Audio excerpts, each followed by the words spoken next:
Welcome to Dashway Talks, a show powered by Dashway Consulting, a China-based strategic market research company founded in 2010. Donc, je m'appelle Olivier, je suis le fondateur de GMA pour Gentleman Marketing Agency. On est une agence marketing, c'est notre cœur business, et on travaille principalement sur de la performance dans le e-commerce, toute la partie branding et la partie lead generation. En quoi consiste le paid advertising sur Douyin ? La première chose qu'il faut comprendre avec Douyin, c'est qu'il existe plusieurs types de paid advertising. Et il existe ce qu'on appelle les cost per mille, il existe le cost per click, qui sont un peu des anciennes formes de publicité. Et ils sont en train de développer ce qu'on appelle le CPS, le cost per sales. Donc en fait, on ne paye pas par le trafic qu'on a, on paye à chaque fois qu'il y a un achat, un peu comme ce qu'on a dans l'affiliation. Et donc, ils sont en train de développer sur Douyin un gros réseau d'affiliation qui permet à tous les gens de mettre des liens. Et chaque fois qu'il y a une vente qui est faite, et ben en fait, la personne, son compte va être automatiquement rechargé. Alors, c'est très très intéressant et stratégique pour beaucoup de marques parce que ça permet, en donnant entre 6 et 10%, ça dépend vraiment de la marque et de l'environnement, de vraiment payer par commission. Et après, quand le produit fonctionne bien et qu'on a mis un petit apport, il faut quand même mettre un petit apport au début, il y a une caution à mettre, toujours au début en Chine. Il faut avoir aussi une business license. Aujourd'hui, c'est réservé qu'aux marques qui ont une business license. C'est plutôt réservé à certains types de produits aussi. C'est-à-dire que c'est plutôt des produits d'achat compulsif, émotionnel, plutôt qu'un achat réfléchi, donc des produits un peu moins chers que quelque chose dans lequel on ne va pas vendre un sac de luxe très très cher, on va plutôt vendre des produits cosmétiques de la vie de tous les jours, ce genre de choses, ou des jeux, ou des jouets.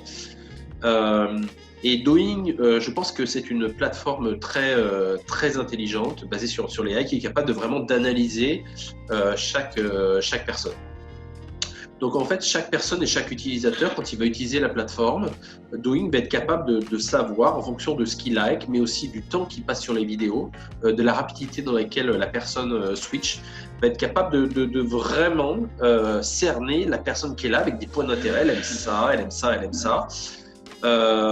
Et donc après, pour une marque, c'est facile en fait de capter cette audience parce qu'on se place dans cette audience et on va planter des vidéos au milieu de cette audience.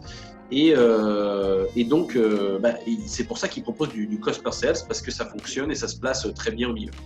Les vidéos qui sont des publicités sont des vidéos en undercover marketing. Ça veut dire que c'est pas officiellement dit que c'est de la publicité.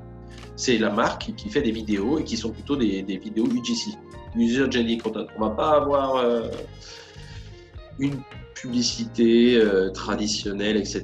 Ça va plutôt être une sorte d'influenceur qui prend le truc, qui utilise les produits et qui ensuite recommande cette marque de l'acheter parce que c'est bien. Et ensuite, il va y avoir un gros deal derrière, souvent. Et ensuite, quand on a la bonne offre et la bonne plateforme, et ça va fonctionner de la même manière.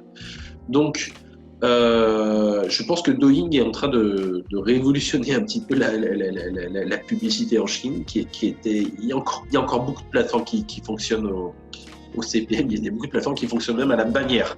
C'est-à-dire qu'on achète une bannière, on ne sait pas ce qu'on va avoir. Et il y a beaucoup de plateformes qui fonctionnent au cost par click encore, où en fait on bid sur les clics. Et en fait en Chine, on a un gros problème, un énorme problème. Premier problème, c'est que les Chinois ne font de moins en moins confiance à la publicité. Donc d'où l'intérêt d'avoir ces espèces de vidéos qui vraiment targetent la personne et qui parlent comme un influenceur. Et le deuxième problème qu'on a, c'est le problème des faux clics. Il y a beaucoup de rapports qui sont publiés, qui alarment les gens, entre 50% de faux clics, etc. Moi, personnellement, en tant que marketeur, je pense que c'est plus entre 70 et 80%. Il y a entre 70 et 80% de faux clics dans toutes les plateformes qu'on a. Donc, c'est très, très, très compliqué de baser là-dessus. Et sur les 30% des vrais clics que l'on peut avoir, les gens n'ont simplement pas confiance du tout dans ces publicités, sauf si c'est une grosse marque ou quelque chose de très connu. Si jamais je m'appelle Tmall et je fais de la pub, les gens vont aller sur Tmall, ils vont avoir confiance, parce qu'ils vont avoir la confiance de la plateforme. Si je m'appelle L'Oréal ou Estée Lauder et je fais de la pub, les gens vont reconnaître Estée Lauder, vont cliquer, ça va fonctionner. Si je suis une nouvelle marque, un truc qui n'est pas connu, etc., la publicité ne marche pas. J'ai même vu la dernière fois une ligue anti-publicité avec des gens en Chine qui disent I hate advertising, I hate this, etc. Donc c'est vraiment pour lutter contre l'ancienne forme de publicité, cette espèce de bannière là qui pollue le web. Et ça fait plaisir de voir une plateforme qui a compris ça, qui met de la publicité un peu undercover sous forme de content, et puis une plateforme qui est intelligente, c'est-à-dire qui est capable de reconnaître ce qu'aime l'utilisateur à un moment donné et de lui proposer un truc qu'il aime bien. Et je vais te donner un exemple qui m'a moi-même bluffé, mais vraiment bluffé. Donc j'utilise Douyin. Et quand je suis dans un taxi, il va me proposer des vidéos plus entertainment, de foot par exemple, de sport, de trucs un peu tech, etc. Donc voilà, c'est bien. Et par contre, quand j'utilise Douyin avec mes enfants, parce que j'aime bien avoir Douyin avec les enfants, on regarde un peu le truc et ils trouvent ça amusant.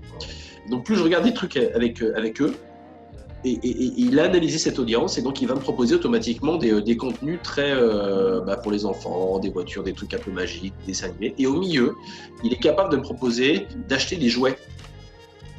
Voilà, donc pour 30, 50 RMB, 60 RMB, j'achète des jouets et par coup de cœur, ça marche. On prend le truc, ils disent « Ah papa, ça c'est bien, et si on y jouait, etc. » Et tac, tac, tac, un premier jeu, deux premiers jeux, trois premiers jeux. Donc ils sont capables de cibler que le consommateur Olivier, quand il est avec ses enfants, il aime acheter des jouets. Et donc maintenant, régulièrement, j'ai le droit à tous les jouets possibles. Donc je trouve que c'est une plateforme excessivement intelligente. Et j'y crois, moi, personnellement, beaucoup. Any questions? We will find an expert to answer them. Drop your questions in the comments or send us an email, dx@dashwayconsulting.com.